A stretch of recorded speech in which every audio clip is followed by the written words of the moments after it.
ইয়া পাই গ'লো অভয়পুৰী উচ্চতৰ মাধ্যমিক আৰু বহুমুখী বিদ্যালয় হৈ আছে ইয়াতে যুৱ মহোৎসৱ। ইমান ভাল লগা পৰিৱেশ আৰু ইয়াতে অভয়পুৰী কলেজখন আছে।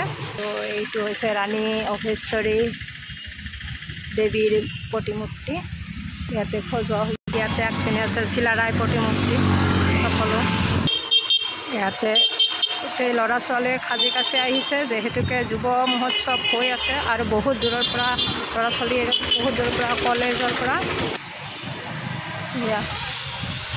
ইমান ধুনীয়াকৈ সজাইছে দেখিছেনে বাৰু?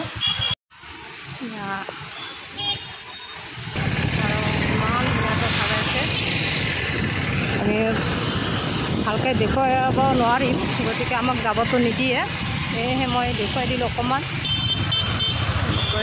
সজাইছে বহুত ভাল লগা হৈছে, এই ঠাইখিনিয়ে বহুত ভাল লগা হৈছে। সেয়েহে এইটো গেট দিছে ইয়াতে, সেয়েহে মই ভাবিলোঁ আপোনালোককো অকণমান দেখুৱাই দিওঁ। এয়া মহাবিদ্যালয় যুৱ মহোৎসৱ।